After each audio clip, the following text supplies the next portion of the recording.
Welcome everyone to this webinar about unlocking the power of synthetic data in healthcare. I think for the introduction, I will hand the word over to Juliana. Hello everyone, you are welcomed to our webinar about unlock the power of synthetic data generation in healthcare. And also today with me and Wim, we are welcome Edwin van Unen, the principal analyst and consultant at SAS, and also Frederick Dropper, legal professional and BG Legal. So welcome and thank you for joining us today. Thank you. Thank you. So, yeah, you're welcome. So we will start today with the agenda. So today we'll speak with our panelists about the some challenges in synthetic data and how to overcome them, some use cases. And then we also do the introduction into synthetic data, and then deep dive into synthetic data itself and some healthcare use cases to give you an idea how you can use synthetic data. So some practical information. We will have two Q&As. So one after the panel discussion and another one after synthetic data introduction. So you are welcome to write your questions in the chat, and I will highlight them either to panelists or to Wim after the presentation. We will also have today a live demo to give you an idea about the platform and how it's easy to generate synthetic data and integrate into workflow. So I would like to start to give a floor to do the introductions for our panelists and also for participants. So maybe I will start from myself. So hello everyone. My name is Juliana Krainska. I'm Business Development Executive at Synto. And today, together with me, Wim Kees. Thanks. My name is Wim Kees Jansen, one of the founders of Synto, and looking forward to deep dive together with you into synthetic data generation. I have a background in the financial sector, being responsible for the development of data and tech solutions. Typically work with privacy-sensitive data, and that was my motivation to start building smart solutions. In this case, synthetic data generation. I'm looking forward to deep dive together into that with the panel and with the rest of you. Oh, nice. Frederick? Yeah, thank you. I'm Frederick Dropper. I'm a legal professional at BG Legal, a law firm in Den Bosch. And personally, I specialize in IT because I'm originally also schooled in IT. So everything tech related, and especially now here for the webinar relating to synthetic data, I like to give my legal opinions. Yeah, great. Looking forward to it. And Edwin? Yes, thank you. Yeah, my name is Edwin van Unen. I'm, like you told, a principal analytics and AI advisor at SAS. I'm based in the Netherlands. SAS is a US company, but I work in the Netherlands and serve different organizations like hospitals, but also governmental organizations, banks, etc. In bringing analytics into processes with the SAS solutions, of course. I'm happy to be here. Okay, great. Yeah, you're welcome as well. So I will just do some really short introduction into synthetic data that for everyone to be at the same page. So just one slide about Synto. So we are a startup based in Amsterdam, and we are specialized in synthetic data. We have now quite a nice and big AI team to build the solution. And also about Synto a little bit. So we have a couple of recognitions we're really proud of. So we are winner of Philips Innovation Award. We are winner of SAS Global Hackathon in Life Science and Healthcare. And also we are shortlisted by NVIDIA on a startup to watch at. And all it brings us to the question, what actually we mean by synthetic data and what synthesization we support. So at Synto and actually globally in the market, we see three different ways of synthesization. So first one is AI-generated synthetic data. It's actually when you mimic statistical patterns of original data in synthetic data with the power of artificial intelligence, and you use it for AI modeling. Second approach is a smart de-identification. When you protect sensitive information by removing or modifying personal identifiable information. And the third one, it's a test data management. When you actually create, maintain, and control representative test data for non-production environments. And a big advantage of Synto is that we have all these three synthesization processes in one platform. And then also one more slide about us and with whom we are working with. So we are really proud that we are working in the healthcare and life science with such a great organization like a Cedars-Sinai from United States, like Erasmus MC, Lifelines, LUMC in the Netherlands. It's a healthcare hospitals and healthcare organizations, and also with Central Bureau Statistic and Erasmus University, more from a governmental and educational institutions. So now I'm really glad to start the panel discussion with our panelists. So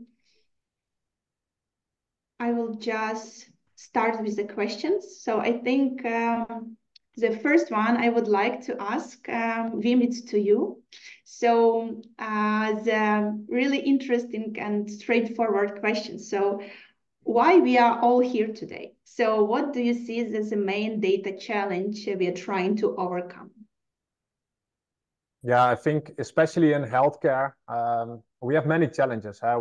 Typically healthcare is understaffed, overpressured, with a high urge to be smarter, to innovate, and to be able to do so. Yeah, data-driven innovation is a potential solution that could offer a lot of value. But what we see as challenge is that if we will be able to leverage these solutions, we need to have access to the data, the data needed to build those solutions. Yeah, especially within healthcare, data is of course privacy sensitive, even more sensitive than other industries. And therefore, especially healthcare faces challenges because without the data, we cannot build those solutions. And yeah, if we are not able to build those solutions, we cannot build and deliver that value. So I think that's why we're here for how we need to get the data and we need to build those solutions. And the question is how. Oh, great. Yeah, thank you very much. To follow up on it, Edwin, I have the next one. From your experience, how can companies effectively utilize the business analytics and data science to drive innovation and actually to streamline the processes? Okay, thank you for the question. Yes, it's very important because, well, driving innovation with analytics, it's in the core what I'm doing every day. But first, let me also explain a little bit that analytics is not really new, of course. Nowadays, we talk about synthetic data as part of generative AI. And a lot of people think, well, that's really hard and new. AI is there now actually, but it's there already for a lot of years, a lot of decades even. And so we have been driving innovations with analytics for years now. But still, what I see is that a lot of organizations fail to really bring the outcome of the analytics and the machine learning models, et cetera, into production quickly, because, well, you build your models, you create your models, but the models only bring value, also in a hospital, when you bring the model to operational processes or to the patient or to the bedside, like we call it. And in my experience, well, this is mainly due to the lack of an end-to-end process, from data to decision. And at SAS, we pioneered the analytics lifecycle. We call it the analytics lifecycle. And I think it's important to have this in place in an organization to really drive innovation and streamline your processes. It's based on three different steps. First, your data, of course, like Wim is also talking about. The data is very important. Have access to data, improve your data quality. You need to have capabilities to do this. And then the model building itself, you need capabilities. You need to be able to run a lot of experiments to see what kind of approach is the best approach, and then build many models quickly before actually decide which model will go into production. And then finally, the third step is, of course, deployment. You want to deploy the model into a production setting. Only then it will bring value, whether it's a real time or a batch process or a streaming process. And it's key, I think, that when you see these different steps, that you have smooth transitions between these steps.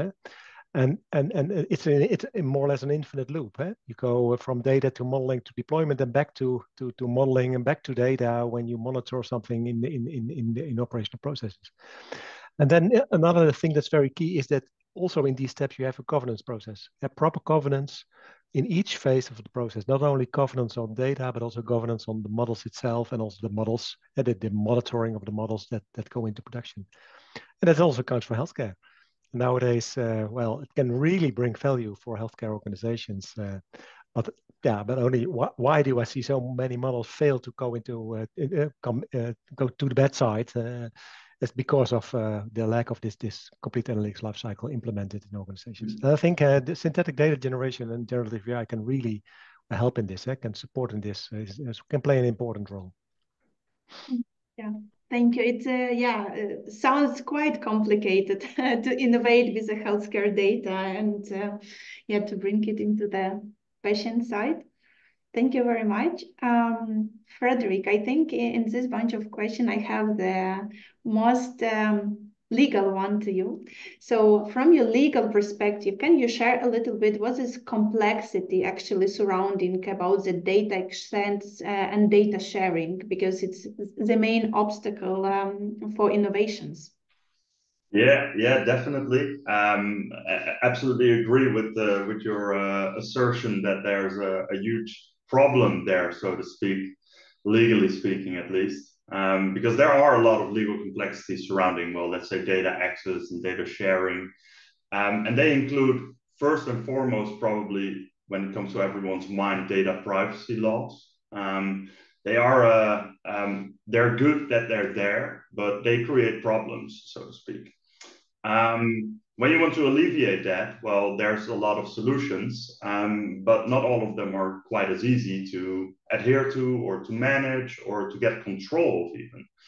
And that's the first problem, because data privacy exists, but then we have another host of problems. For example, like cross-border data transfers or contractual obligations regarding data, adhering to consent requirements, meeting anonymization standards, all those sorts of problems that exist, and they only exist regarding the data itself.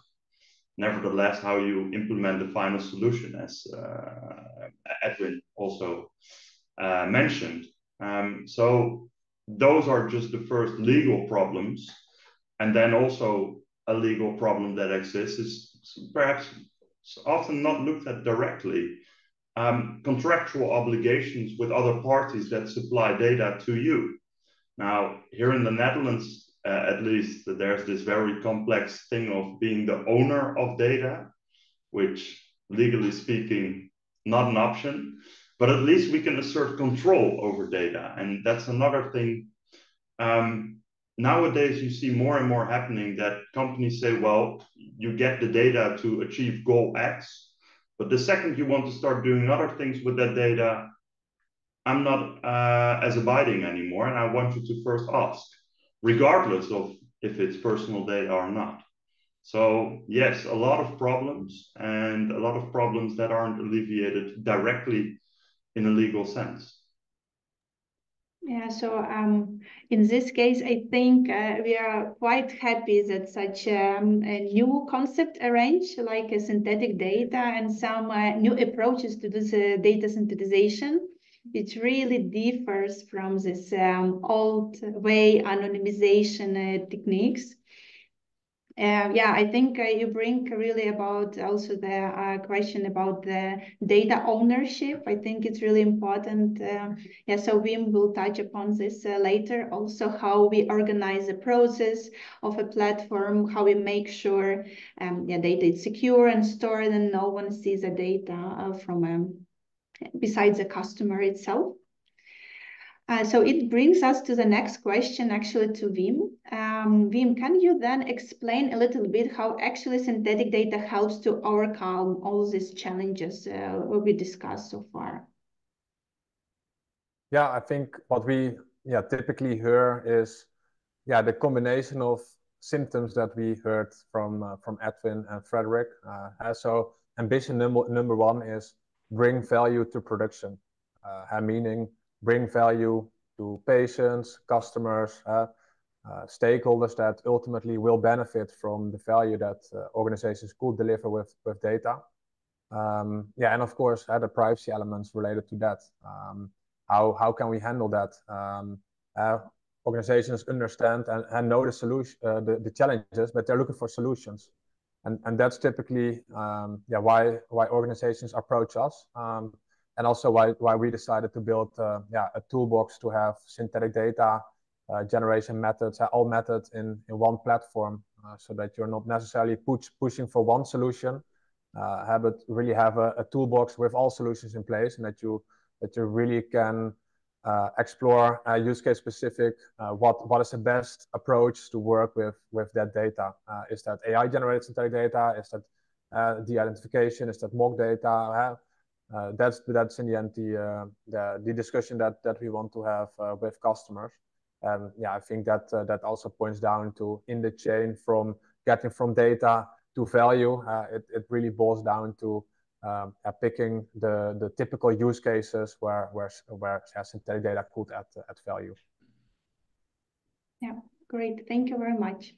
Okay, so it brings us to the next question. Yeah, after that, okay, we are overcoming by these challenges, but actually what use cases we see? Because we see that a lot of trending technologies arrive and then drop down, and we don't really see the implementation of these concepts. So this question will be to you, Edwin. So do you see any use cases? Which one, just to give an idea what we can do with synthetic data? Yeah, I see a lot of use cases, of course, in healthcare, but also in other industries. And let me talk a little bit about the different type of use cases. I think, the difference, the synthetic data, the difference with other techniques is that, you can really create data that is very, very similar to the real data instead of, when just anonymizing your data is good enough, okay, you can just anonymize and go on.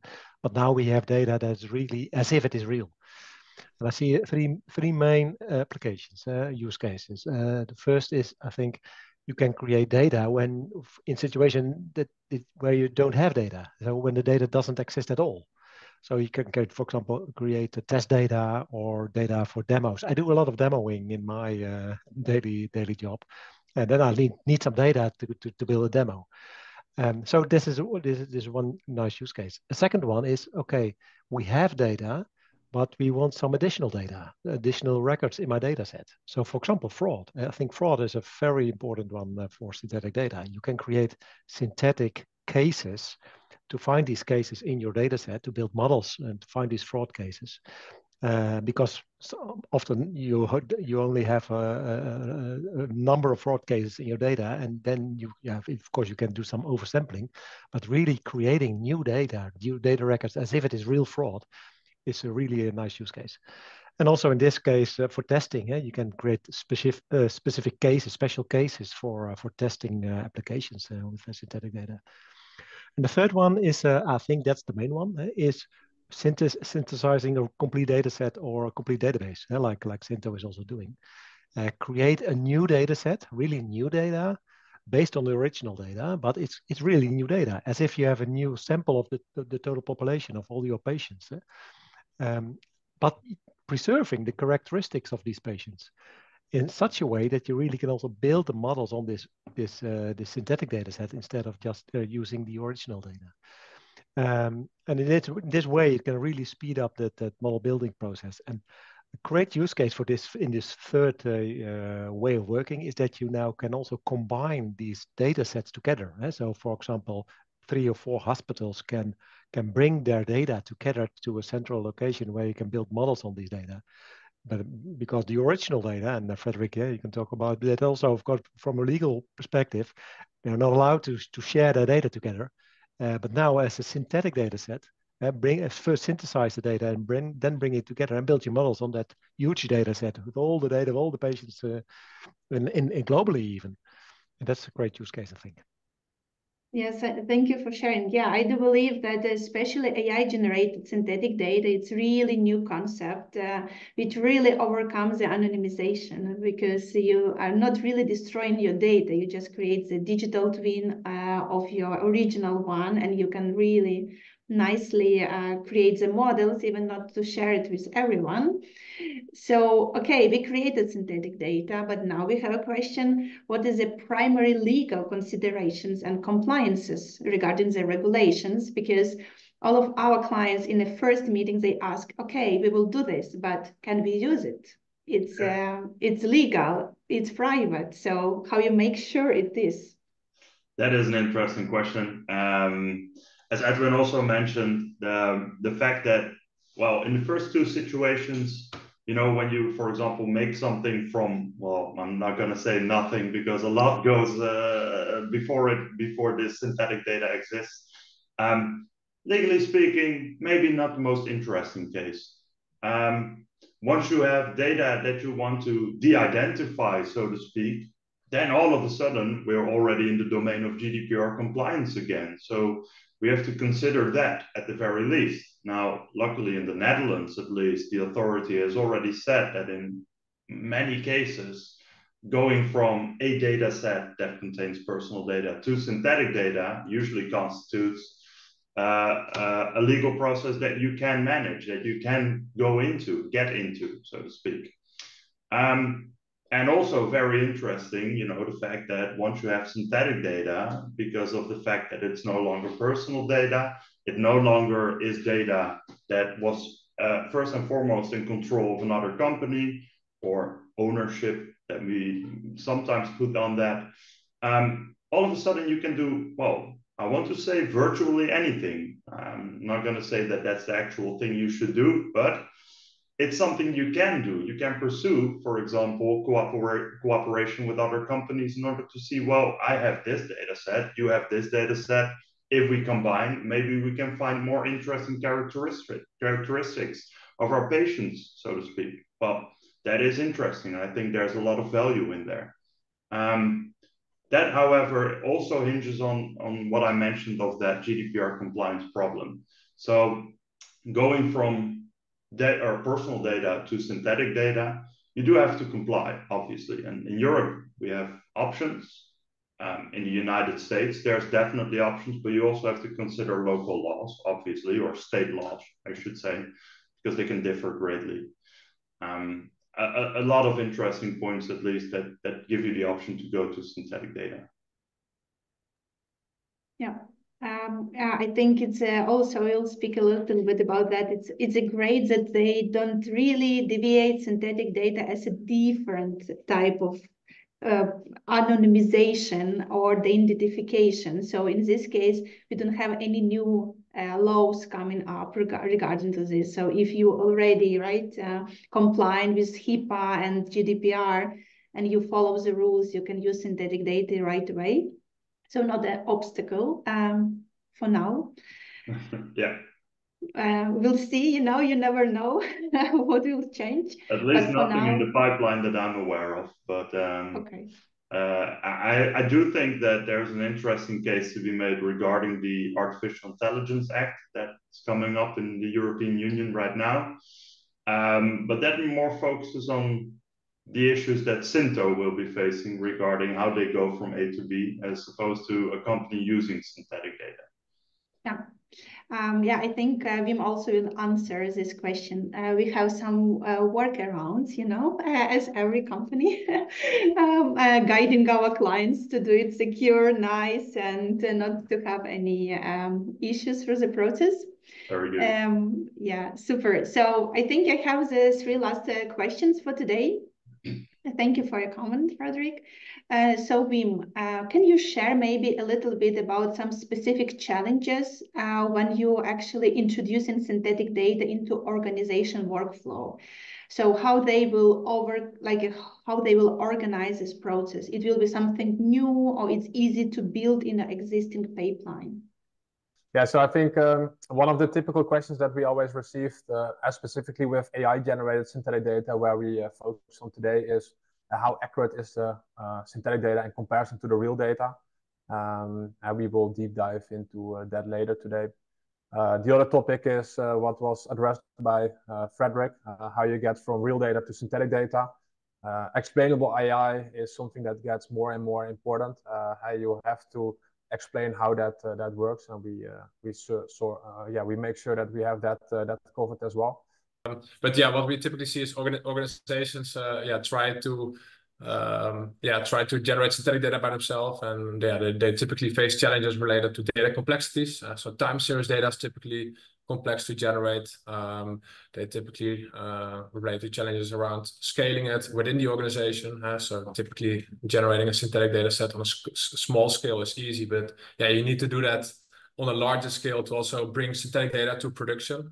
And I think that's typically where we come in, and also where we will deep dive in later today. Right. So it also brings us to the point to question to Edwin, because okay, clients did synthetic data, right? But then you need to do the data analytics based on it. So can you provide a little bit some insights into the best practices of effectively implementing synthetic data strategies with healthcare organizations? Yes, of course. Great question. I think first of all, it's very important to think about the use cases in your organization, and then see what kind of accuracy do you need. So for example, for just creating test data or demo data, you don't need that high accuracy as when you want to use it for building AI models based on this synthetic data set. And that's something that we also did together with Synto, that we tested the outcome of the results of a Synto synthesization with the Synto engine, creating models on the original data and the synthetic data. And the outcome was very, very promising, that you can really build models on synthetic data and then afterwards use it on the original data. And that can be can be nice to build an implementation strategy, because then I want to reflect to the first question that you had about, and I talked about the analytics lifecycle. And you need that end-to-end process when you want to build an AI strategy. But then when you want to use synthetic data in that strategy, that you need to implement it somewhere in one of these phases. And I think the most promising phase is, of course, after accessing the data. Always you need to go to the original data, of course. Somebody has to access the original data. But when you synthesize the data immediately after that, then you can have a less risky process, and more people can collaborate in using this synthetic data when going to the next phase, the modeling phase. So then you can model on the synthetic data, create your models, test the models, and decide which model should go into production. And then bring that, synthetic model, actually, it's a similar model as a real model. It's just a machine learning model.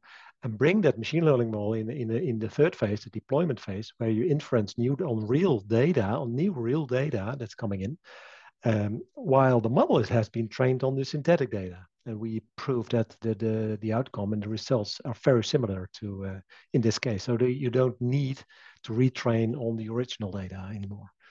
And that's very beneficial. But of course, also don't forget to implement that the governance process in all these phases. Governance on data, on models, and on inferencing in deployment. And then it will really bring less risk, so people can really collaborate, shorter development cycles, and really it opens the way to collaborate also in healthcare, bringing the data together. And preserve privacy, of course, but really create a nice machine learning model. So it's a really enabler in this way for new innovations, I think, in healthcare. Yeah, that's a great point, I think, especially with the data access timeline. So what we face so far when we speak with the customers, especially in owners of a patient data and a healthcare data, they share with us that to get the access to the data, it takes from 6 till 12, even sometimes more time, months. And then they told, when we get access, we suddenly understand we need another data. Because then we overthink what we would like to do, what advices and insights we would like to bring to doctors and patients, and then suddenly you need to go through this process again. Yeah.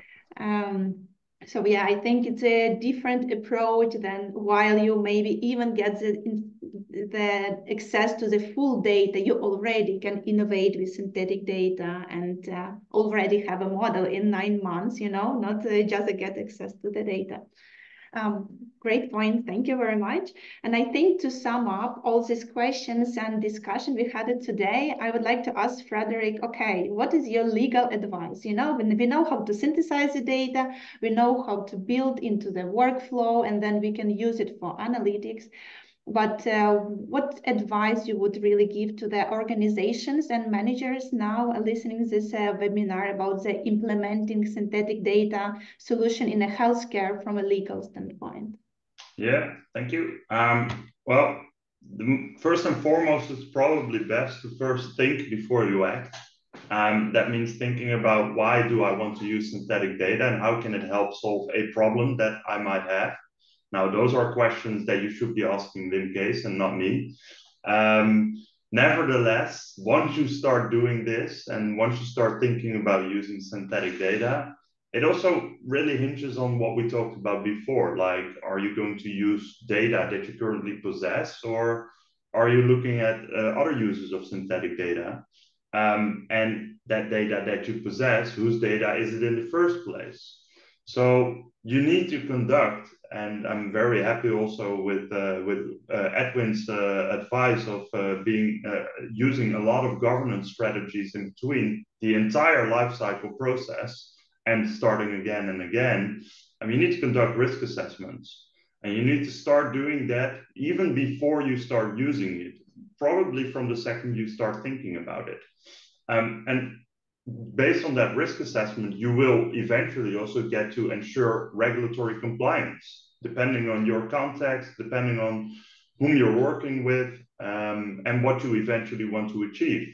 Now, another interesting topic is liability in that sense, because training a model based on synthetic data will lead to one case, but then using real life data based on that or in that same model can lead to another situation that you need to be aware of. And in that sense, liability also comes into play. Sadly, also from a legal point of view, because obviously liability is legal, but in the sense of AI, this even becomes more prominent with a new act that is coming at us from a European point of view. Now, once you take all these into consideration, you also need to be aware of the fact that you have certain compliance or directives actually that you need to look at when considering the security of the data. Even when it's synthetic data, it can still hold a lot of value, maybe just for you, but sometimes also for your competitors. So you want to be aware of what is actually in the data and how you go from A to B using that data and to whom it concerns. You might want to keep it a secret. And then obviously, lastly, you need to consider all the contractual agreements or obligations that you have regarding certain data. Even when it sometimes concerns synthetic data, sometimes the contractual obligation can be in the actual value that's in there as opposed to the actual data itself. So I would just go back to my first answer, which is you need to conduct a thorough risk assessment. And you need help with that because you need to look at a lot of factors.